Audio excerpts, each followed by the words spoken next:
우리가 믿는 예수 그리스도께서 사망 권세를 이기고 부활하신 줄로 믿습니다.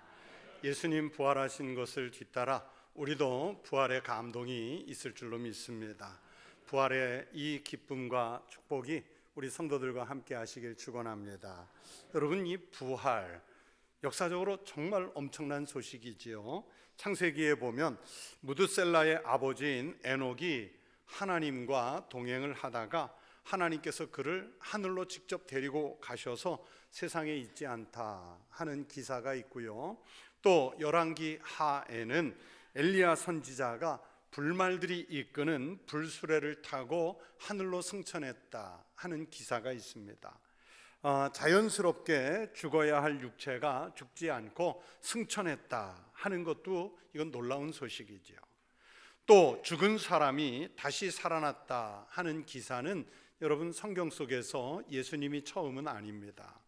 엘리야 선지자가 살려준 어린아이도 있고, 또 엘리사 선지자가 살려준 아이도 있고, 엘리사 선지자가 죽어서 장사 지낼 때 마침 같이 장사를 지내던 엘리사 선지자의 몸에 닿았던 그 시신들이 살아나는 역사도 성경 속에 있습니다. 예수님 공생의 기간 동안에 기록된 것만 해도요, 죽었다가 살아난 사람들이 성경 속에 있습니다. 회당장 야이로의 딸이 예수님 때문에 죽었다가 다시 살았고, 나인성 과부의 아들이 장례를 치르러 가는 도중에 예수님을 만나서 그 관에서 다시 살아나왔습니다. 그리고 예수님이 사랑하는 사람이었던 나사로가 무덤에 들어간 지 나흘이나 되어서 냄새가 날 정도로 부패했는데 예수님 때문에 다시 살았습니다. 예수님의 제자인 베드로가 기도해서 욥바의 신실한 여제자인 다비다가 살아났고, 바울이 에베소에서 마지막으로 밤을 새워가며 설교할 때 3층 난간에 기대서 그 설교를 듣고 있다 바닥으로 떨어져 죽은 유두고라고 하는 청년이 바울의 기도로 살아나는 그런 기적의 역사도 있었습니다. 그런데 이런 말씀들을 보면요, 여러분, 죽은 사람이 살아난 것은 이제 부활이라기보다는 저는 이것을 소생이라고 표현하고 싶어요. 물론 소생이라고 하는 것도 죽었다 살았기 때문에 정확한 표현은 아니지만, 이들이 다시 살아난 것은 예수님과 같은 영원히 사는 부활이 아니라 육신의 생명이 잠시 연장해서 사는 한계가 있는 수명 연장이기 때문입니다. 만약에 이들이 정말 육신이 영원히 사는 그런 부활이었다면, 여러분, 오늘날 우리가 성지순례를 가서 예루살렘이나 갈릴리 갔을 때 2000년 전에 예수가 나를 살렸습니다 하고 나와서 우리를 맞아야 되는데 그분들 없잖아요. 그러니까 영원한 건 아니에요.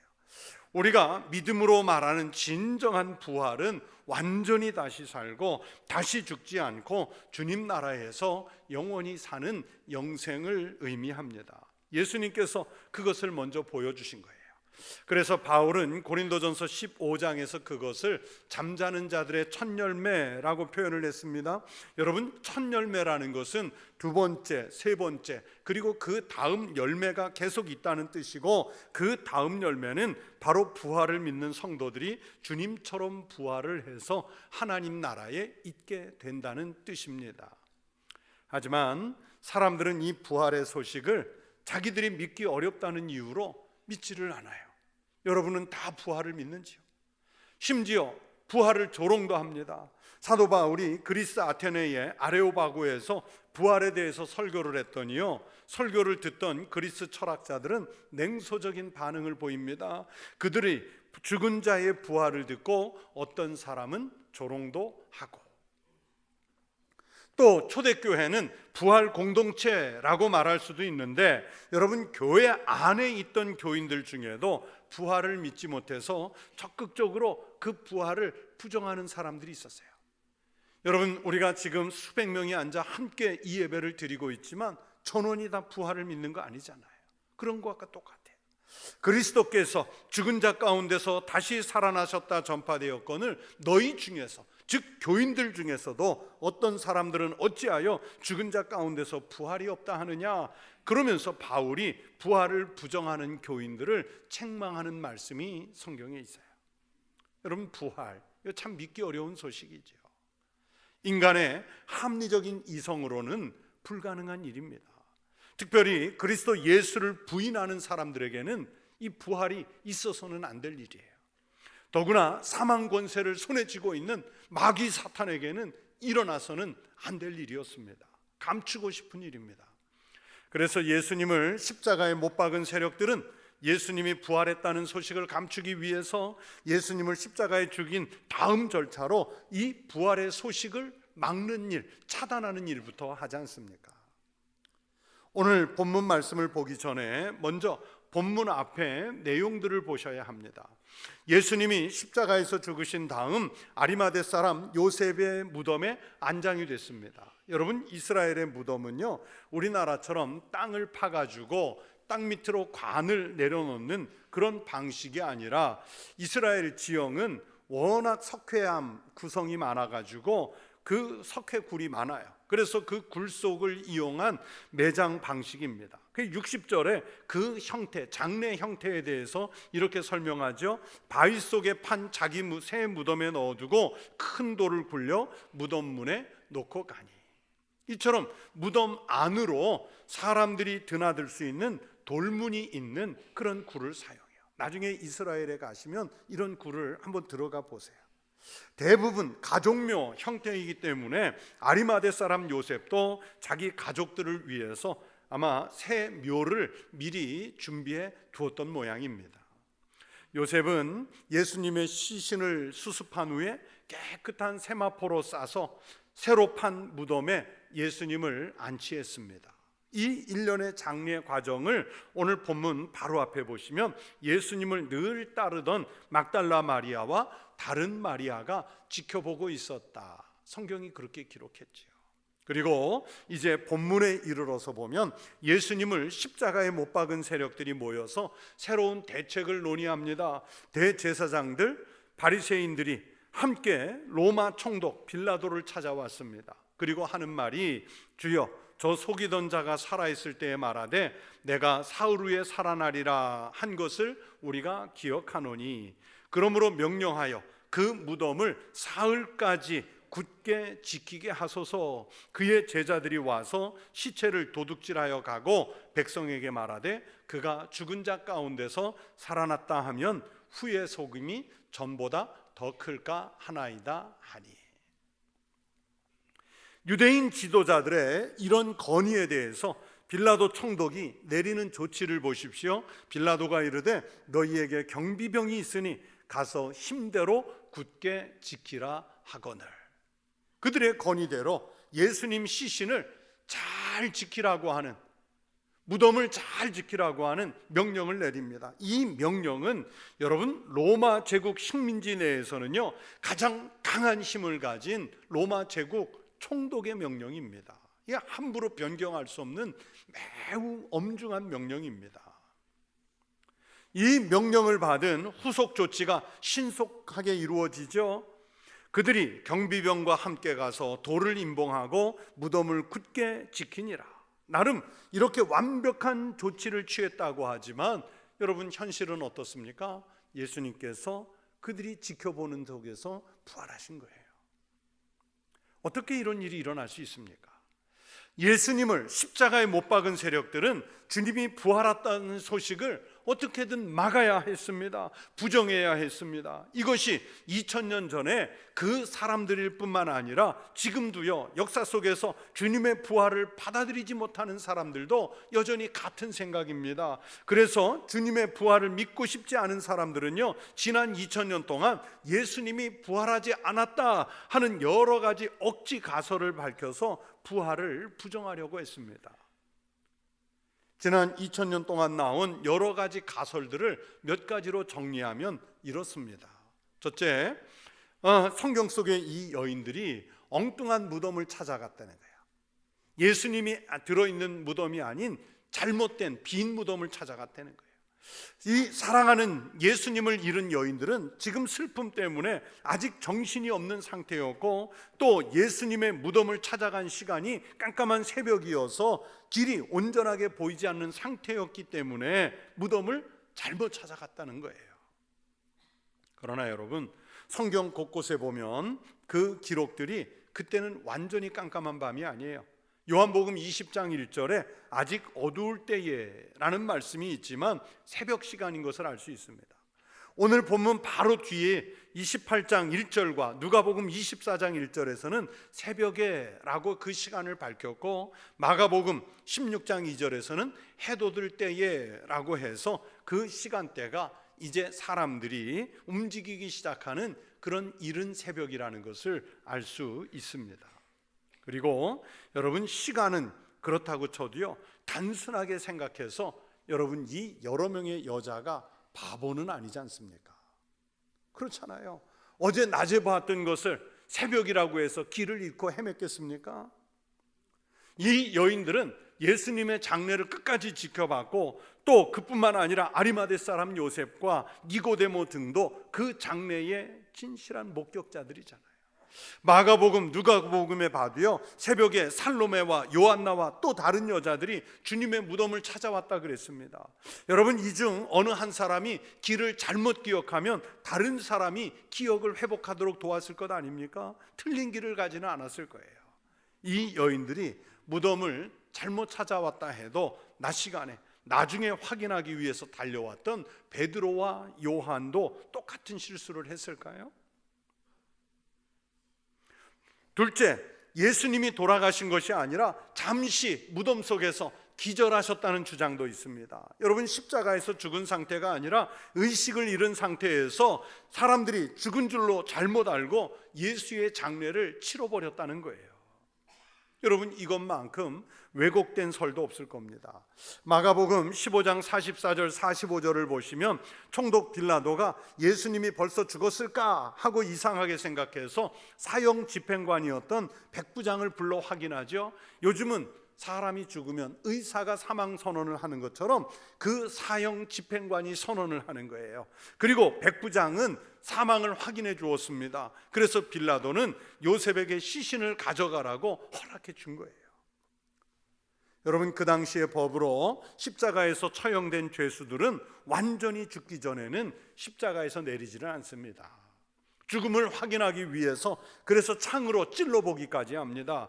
요한복음 19장 34절에서 한 군인이 그렇게 예수님의 죽음을 확인하기 위해서 창으로 예수님의 옆구리를 찌르지 않습니까? 그중 한 군인이 창으로 옆구리를 찌르니 곧 피와 물이 나오더라. 바리새인들과 대제사장 무리들은 자기들 입으로도 예수님이 확실하게 죽었다는 것을 오늘 본문에서 말하고 있습니다. 빌라도에게 말할 때 주여, 저 속이던 자가 살아있을 때에 말하되, 여러분, 살아있을 때 말한다는 것은 지금은 예수가 죽었다는 사실을 그들도 알고 있다는 반증 아니겠습니까? 예수님에게 가장 적대적이었던 그 사람들조차도 예수님이 죽은 것에 대해서는 확실하게 말하고 있습니다. 십자가에 달리시기까지 겪어야 했던 신문과 모진 고문들, 살을 뜯어내는 채찍질, 십자가에 못 박힌 후에 흘린 피, 몸속에 있던 모든 수분이 다 빠져나간 그 고통을 생각해 보세요. 그런 상처를 갖고 무덤에 들어간 후 상처를 치료받지도 못하고 온기도 없고 먹을 것도 없는 무덤 속에서 여러분, 기절했다가 과연 몇 시간이나 버틸 수 있을까요? 사흘을 생존한다는 것 자체가 가능이나 하겠습니까? 이런 설명을 한다는 것 자체가 참 바보 같습니다. 설사 의식을 잃었다가 깨어났다고 가정을 해도요, 무덤을 막았던 그 큰 돌문은 어떻게 밀어낼 것이며, 그리고 무덤 밖에서 지키고 있던 경비병들에게 들키지 않고 어떻게 그 무덤을 벗어날 수 있었겠습니까? 셋째, 바리새인과 대제사장들이 걱정했던 대로 예수님의 제자들이나 다른 사람이 예수님의 시신을 훔쳐갔다는 가설이 있어요. 여러분, 사도행전 16장을 보시면 바울과 실라가 감옥에 갇혀 있을 때, 빌립보 감옥에 갇혀 있을 때 기도하고 찬송하던 중에 큰 지진이 나고 옥문이 열리고 그리고 그들을 묶었던 쇠사슬이 풀어지는 기적이 일어납니다. 그때 바울과 실라를 지키던 간수가 죄수들이 도망한 줄로 생각하고 칼을 빼어 자결하거늘 이라는 말씀이 있어요. 아니 여러분, 죄수가 도망을 쳤으면 빨리 추격조, 수색조를 만들어서 어느 길로 도망갔을까 추적해 가서 그들을 다시 잡아와야 하는 것 아닙니까? 그런데 왜 자기가 칼을 빼서 죽으려고 합니까? 간수장이. 이것을 이해하려면 로마의 법을 알아야 돼요. 시오노 나나미의 로마인 이야기에 보면 여러분, 로마 제국 내에서는 죄의 경중에 따라서 죄수를 감시하는 간수가 2인조, 3인조, 중재인 같으면 4인조 이렇게 한 조가 돼서 지키는데, 만약 그 죄수를 놓치거나 탈옥해서 잃어버리면 지키던 간수의 책임자가 죽는 거예요. 바울과 실라는요, 사도행전 16장에 의하면 중죄인 취급을 받아가지고 4인조로 4개조를 만들어서 4교대를 만들어서 그들을 지키게 했어요. 그런데 없어졌어 봐요. 죽는 거죠. 그래서 자결하려고 했던 거예요. 그런 현실을 안다면 무덤을 봉인하고 총독이 세운 경비병이 있고 유대인들이 합세해서 지키고 있는 무덤에서 여러분, 제자 몇 사람이 와서 예수님의 시신을 훔쳐간다는 것을 상상이나 할 수 있겠습니까? 경비병들이 그 근무 중에 모두 잠들어 있다는 게 말이 되겠습니까? 여러분, 군에 다녀온 분들은 아시잖아요. 자기가 지키는 곳에 경계가 뚫리면 절대 안 될 일입니다. 군인은 지휘관이 자리를 지키라고 정해준 그 영역을 빈틈없이 지키는 사람들입니다. 감히 졸거나 자리를 이탈할 수 없어요. 그런데 훈련된 최강 로마 제국 군인들이 무덤을 지키라는 명령을 받았는데 전부 잠들었고 제사들이 시신을 빼나간다는 게 가능이나 하겠습니까? 그럴 수 없습니다. 그러나 예수님은 그렇게 지키는 군인들이 있었어도 부활해서 무덤을 벗어났습니다. 이 사실을 감추려고 대제사장과 유대인들이 계략을 짜지요. 그들이 장로들과 함께 모여 의논하고 군인들에게 돈을 많이 주며 예수님 부활 소식을 감추려고 뇌물을 쓰는 거예요. 이 말씀 그대로 군인들이 돈을 받고 짜인 각본대로 했다는 말이 훨씬 더 타당성이 있습니다. 네 번째는 예수님의 시체를 로마나 유대 당국자들이 잠시 치웠다는 가설입니다.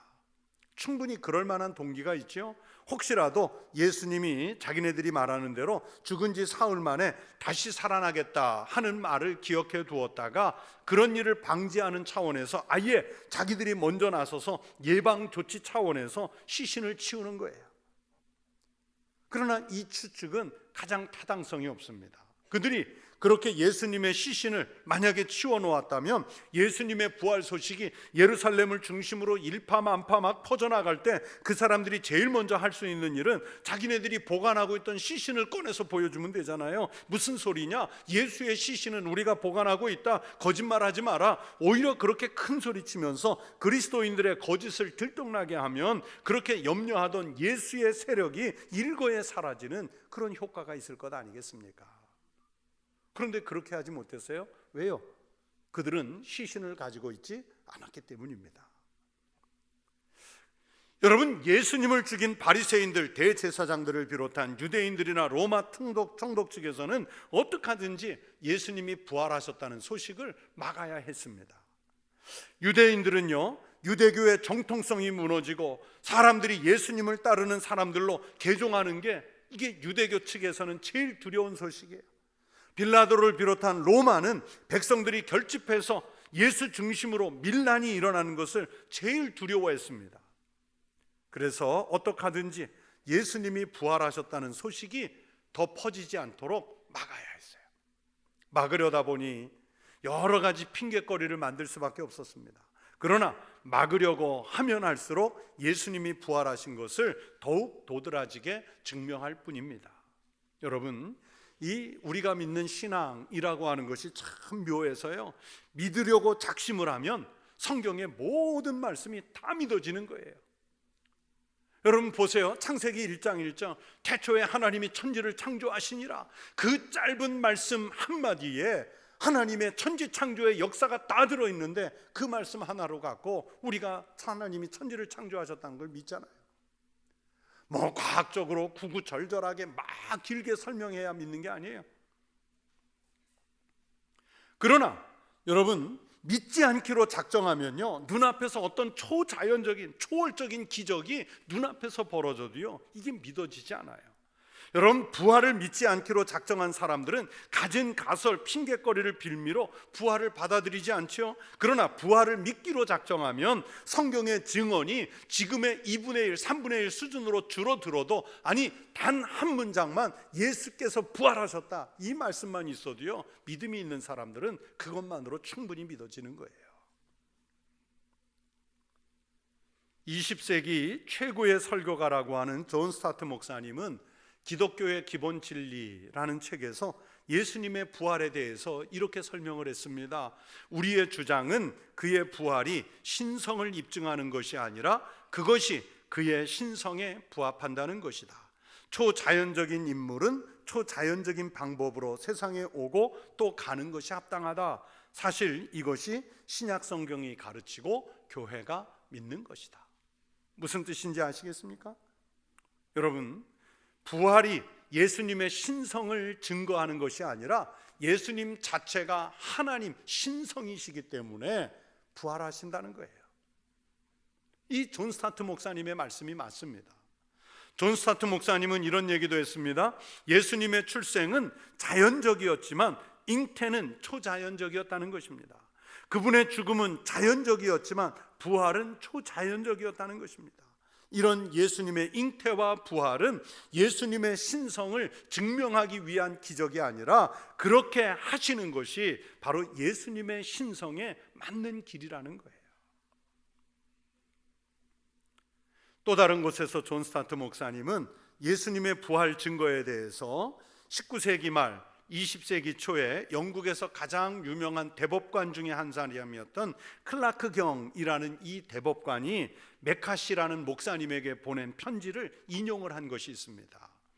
그 대법관이었던 분이 이렇게 편지에 썼어요. 저는 법률가로서 첫 부활절의 사건들에 대한 증거를 오랫동안 연구해 왔습니다. 저에게는 그 증거가 결정적입니다. 대법정에서 저는 거듭 그다지 설득력 없는 증거를 근거로 판결해 왔습니다. 추론은 증거를 따릅니다. 그리고 신실한 증거는 항상 꾸밈이 없고 결과에 개의치 않습니다. 부활에 대한 복음서의 증거가 바로 이렇습니다. 그래서 저는 법률가로서 신실한 사람들이 확증할 수 있었던 사실들에 대한 증거를 남김없이 받아들입니다. 뭐 이렇게 어렵게 쓴 것 같은데요, 여러분 이 클라크 경이라는 대법관이 하려고 한 얘기는 뭐냐면 자기가 대법정에서 판결을 내릴 때는 항상 증거 중심으로 선고했다는 거예요.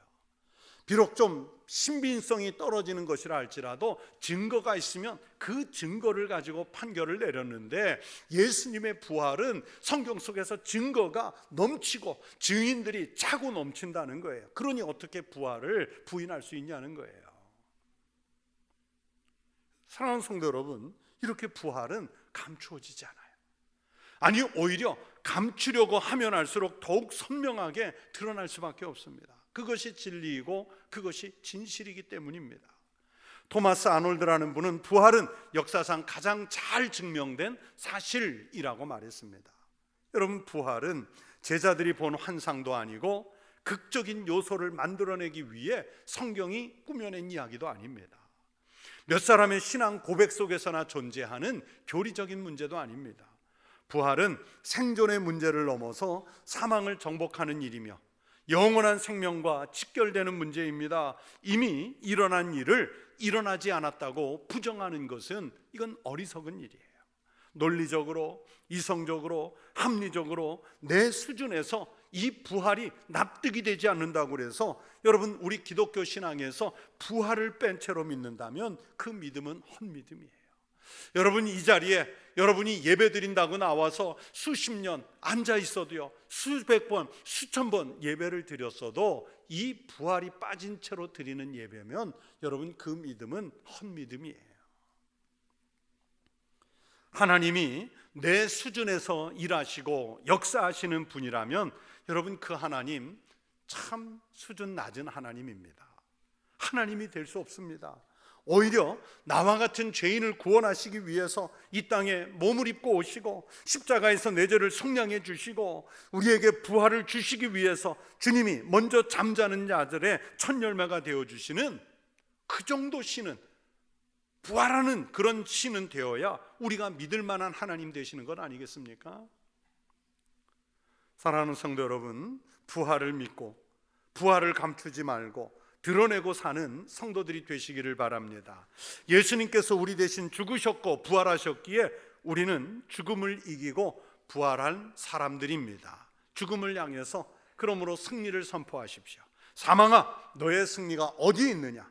사망아, 내가 쏘는 것이 어디 있느냐? 우리 주 예수 그리스도로 말미암아 우리에게 승리를 주시는 하나님께 감사하노라. 이렇게 부활을 믿는 이들에게 부활을 통해서 영생을 허락해 주시기를 주의 이름으로 축원합니다. 기도하겠습니다. 하나님 아버지, 여전히 부활에 대해서 미심쩍어하던 사람들이 있었지만, 그러나 하나님께서 친히 우리에게 보내주신 독생자 예수 그리스도는 죽음을 이기고 부활하셨기에 잠자는 자들의 첫 열매가 되어주셨고, 우리도 주님의 뒤를 따라 부활할 소망이 있는 줄로 믿습니다.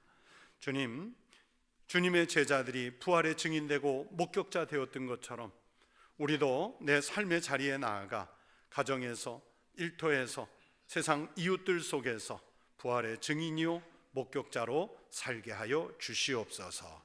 예수님 이름으로 기도하옵나이다. 아멘.